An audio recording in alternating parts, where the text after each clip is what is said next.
Hello everyone. This presentation will hopefully answer any questions you may have about open access journals and the process used to determine if open access journals are reliable sources or not.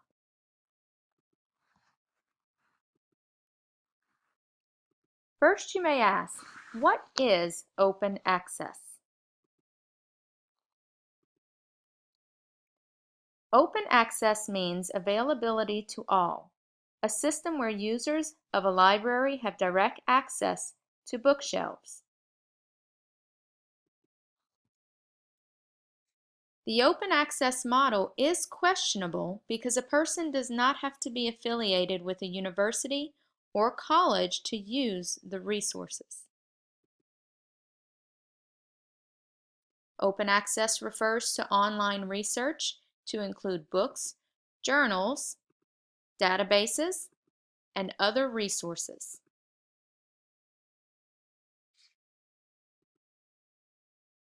What exactly are open access journals?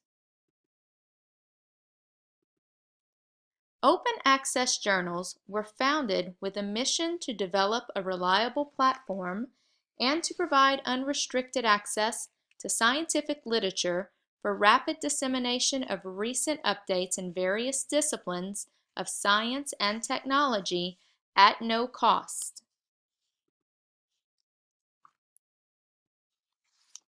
Now, you may wonder, are open access journals good or bad? According to one writer, there are many advantages and disadvantages to open access journals.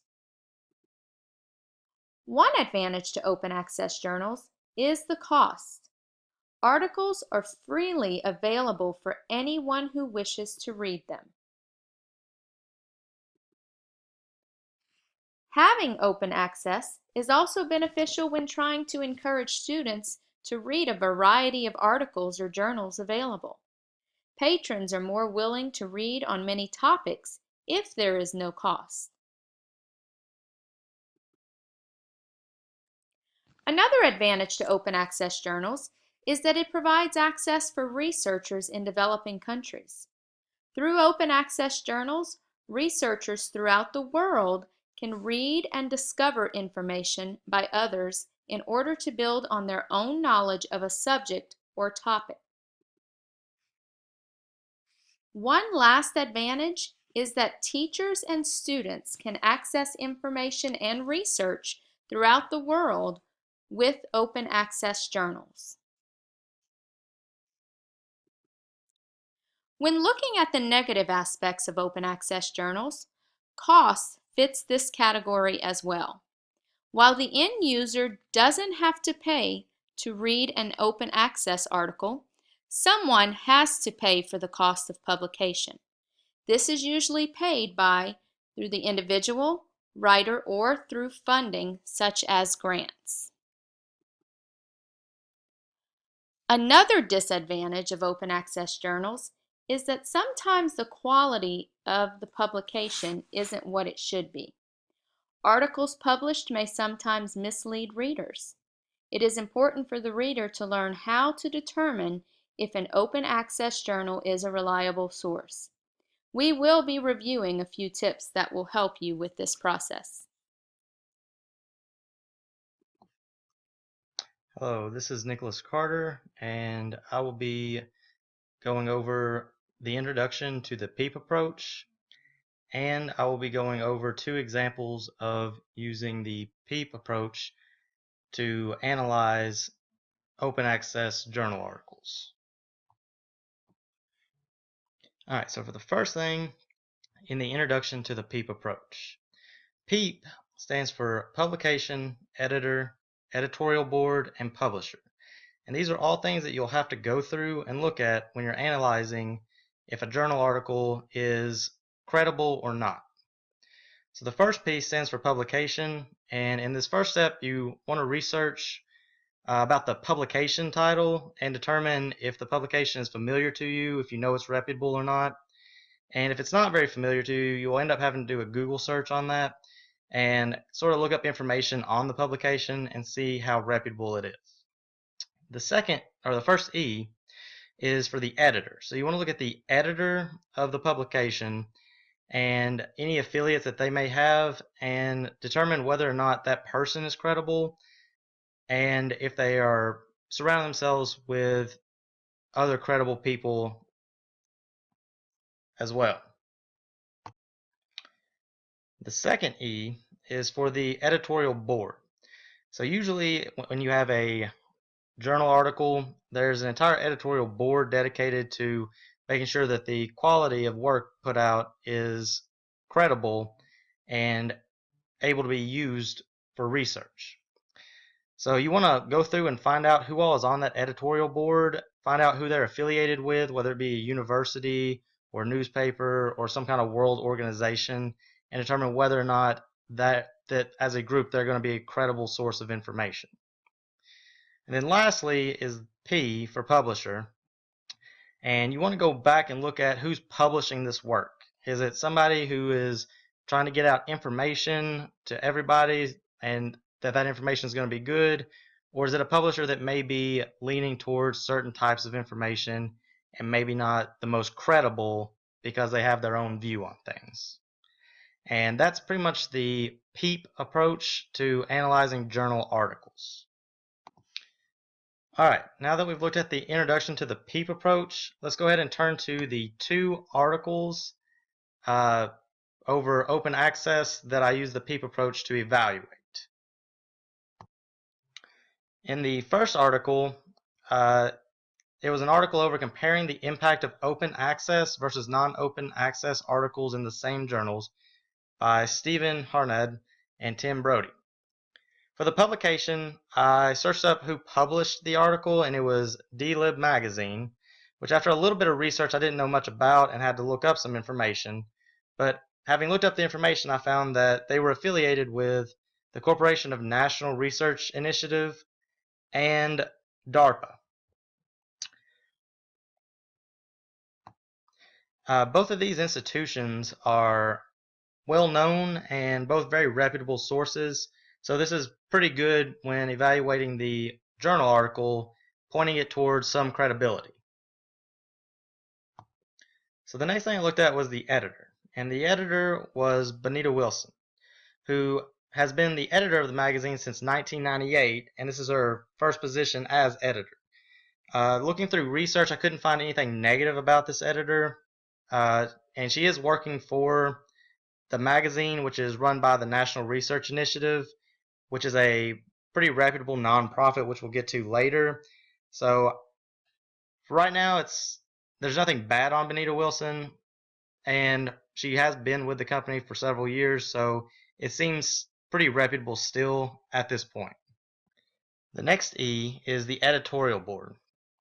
And while I did quite a bit of research to try to find out more information about the editorial board, all I could come up with was, other than Benita Wilson, she also has one additional editor, which I couldn't find the name of, who also works for the National Research Initiative.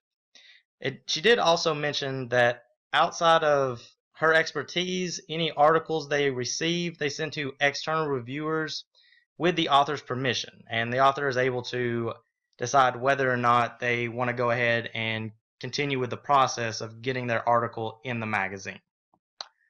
By not really having a whole lot of an editorial board, I do think this takes a little bit away from the credibility of the articles, but just based on the national research initiatives and who all is affiliated with this magazine, I still think it's somewhat credible and alright to use for research.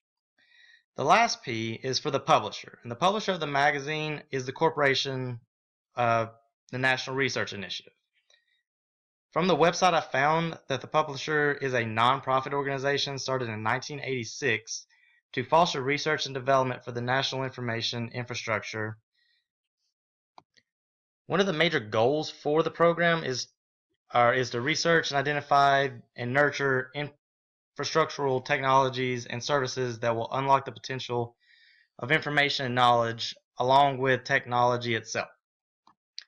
The organization itself, I was able to find a board of directors for it, and amongst the board of directors for it, there were several members with affiliations with very good institutions like the California Institute of Technology, Princeton University, and the University of Virginia, which is pretty good indication that this is going to be highly academic and that they're not really going to be putting out stuff that's not very credible. The conclusion I got from this is, based on my research, the magazine and the article itself is pretty credible and would be okay to use for research and looking up information on open access. So now that we've gone through the first example, I'm going to go through the second one a little bit quicker. And if we're looking at it, this article is from a little bit better and more prestigious institution and publication. So I didn't have to do nearly as much research, as most of it was given to me pretty easily available. The second article I looked up was, "Do Open Access Articles Really Have a Greater Research Impact?" by Philip Davis. This publication that I got the article from was the College and Research Libraries. It's the official scholarly research journal of the Association of College and Research Libraries, a division of the American Library Association, which is a very reputable site with very good information and solid articles. The editor for College and Research Libraries is Wendy Caspar, and she is a policy science librarian at Texas A&M University, which is a very reputable university and very credible source. So the next thing to look at is the editorial board, and as you can see listed below is the entire editorial board I found for the journal. As you can see from the editorial board, every member is from some form of university in the country, and all of these universities are well-known and reputable sites to get information from. They have solid research and no real bias towards anything else. Lastly is the publisher. So the College and Research Libraries is published by the American Library Association, which I mentioned earlier, but the ALA is very well known, especially amongst librarians, as being one of the go-to sources for information on library media and other information technology. So in conclusion, for the second article, just based on the P.E.E.P method, I found that the article was a very good source and from a very reputable journal, and it's highly credible. So any information you get from it would be very good information and could be used for your research.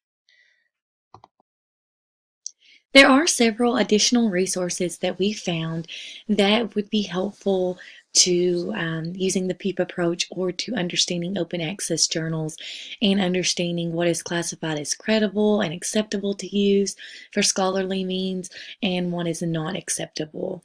When doing my research and working on the follow-up activity for students, I thought it would be interesting to have a list of those journals that are not credible and those journals that are predatory and that are actually out to get users. There was actually a list that was created by the communications librarian at the University of Colorado at Denver. This list was removed due to legal reasons. He faced a lawsuit. There was other information regarding that. I was able to find that site through a different means. That list can actually be found here through this link. So as you can see, there are a list of the predatory journals.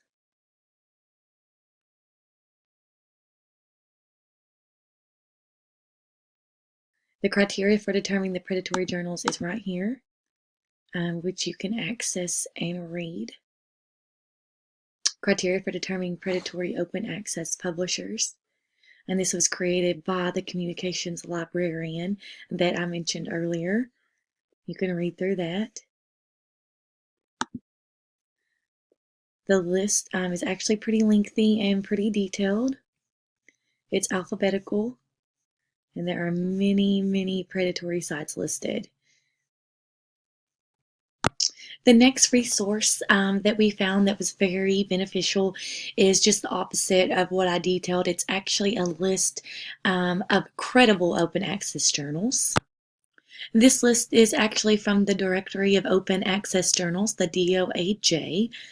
If you go to the bottom, you can see the logos, the icons of all of the credible open access journal publishers, and you can actually click on each of these and go directly to their sites. As you notice, EBSCO is one of those, which we're pretty familiar with through the WKU library and through our master's program, but there are also several others listed here that are credible.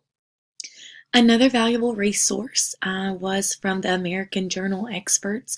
There were a couple of additional resources that we found from this source that were very beneficial. 8 ways to identify a questionable open access journal. Again, it details how to watch out for predatory journals in the open access world. It details 8 steps if they ask for a submission fee, if the editorial board is very small or coming soon, if a single publisher releases an overwhelmingly large amount of journals at one time, if it says that an issue will be available but that never appears, if the website doesn't seem professional, which I've noticed through my research and through what I've been doing, it's often very easy to tell what looks professional and what doesn't.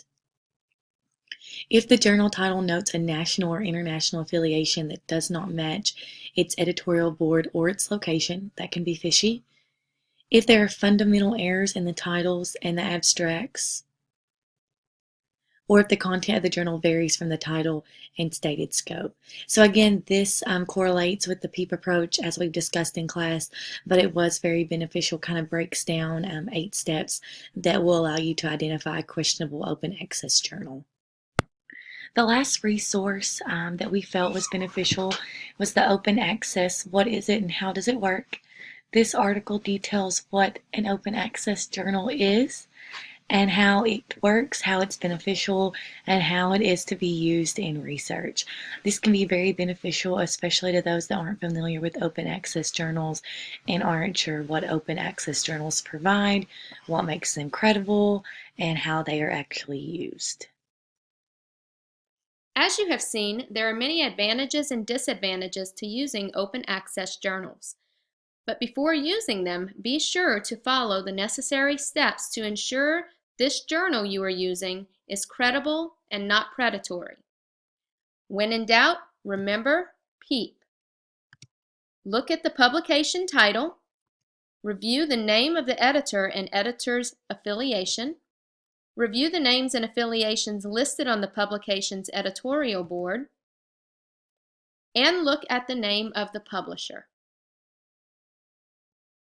Following the P.E.E.P approach can help to ensure the journal you are using is a credible source.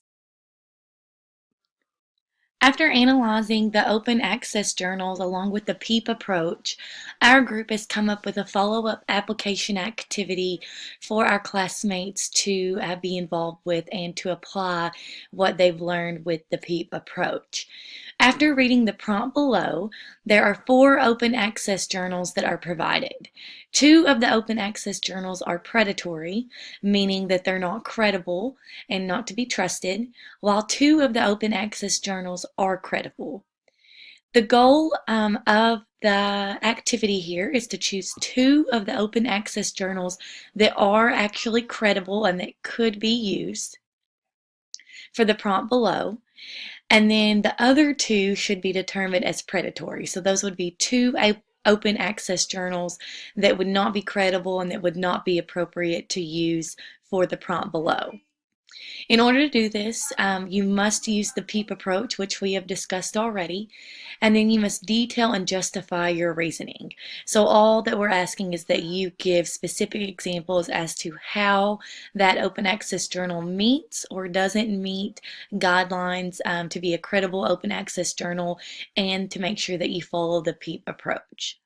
The prompt for the activity is, how do gender stereotypes affect the gender wage gap and affect female career progression across the globe? So that's the question that we're answering. There are 4 open access journals that we have provided. As I said before, 2 of the journals are credible. So they are appropriate to be used for the prompt. And then 2 of the open access journals are predatory. So they come from 2 sources that are not to be trusted and that should never be relied on or never be used when doing scholarly research. So 4 of those open access journals have been provided. As you can see here, there are 4 listed. The title along with the author has been listed. So open access journal number 1, number 2, number 3, and number 4. We are asking that each student analyze each journal individually and follow the P.E.E.P approach to determine whether or not that journal is credible and whether that journal does abide by the guidelines set forth in the P.E.E.P approach. Each of the journals can be found by typing in the title of the open access journal as well as the author into Google. I have each of these pulled up already. So as I have them pulled up already, I will start with open access journal number 1. Gender stereotypes influence how people explain gender disparities in the workplace by Jessica L. Cundiff. So I already have that pulled up, but like I said, you can find that going through Google using the title and the author. So I'll pull that one up over here. Gender stereotypes. We have our author again, Jessica L. Cundiff. We have the information regarding the open access journal, publication information, and we have the actual journal itself. So again, in order to complete this activity, you will read through the document, read through the journal, and you will evaluate the journal using the P.E.E.P approach as discussed earlier in the presentation. The second open access journal, Stereotypes as a Source of Gender Inequality. Again, I also have that one pulled up. So you can find that through Google using the title and the author yet again. So Stereotypes as a Source of Gender Inequality. That one's right here. From World Scientific News, we have our journal information. We have the author, institution, and other publication information. Again, we have the actual journal itself. And we're asking students to read through this journal, use the P.E.E.P approach, and determine, is this journal credible? Is it worthy of being used for research and for scholarly purposes? The third journal article is Agents of Change, or Cogs in the Machine, Re-examining the Influence of Female Managers on the Gender Wage Gap. Again, the author is listed, and you can type this in Google and you're able to find the article using the title and the author's name. I also have that one pulled up. So here's this one. Agents of Change, or Cogs in the Machine. We have the title, we have the institution, author's name, and then the journal article begins. Again, publication information. And we're asking students to read through this document and use the P.E.E.P approach to determine if this is one of the 2 credible sources that could be used for the prompt. The last journal article, Examining Challenges of Female Gender Employees and Career Progression in the Hotel Industry. So you can look at the authors and the title. I also have that one pulled up. Examining changes, so we have the publication information, the journal information, authors, institution, and again the journal article itself. Once students have read through all 4 journal articles and applied the P.E.E.P approach to each article, we are asking students to again determine which of the 2 articles are credible. Which of the 2 articles follow the P.E.E.P approach and have all the required guidelines that make them credible to be used in any type of scholarly research that would be appropriate for the prompt. It's important for students to remember that 2 of these are predatory, so they're from predatory journals that aren't credible and that aren't reliable and that aren't to be used, while 2 of them are appropriate and are credible and can be used for the prompt.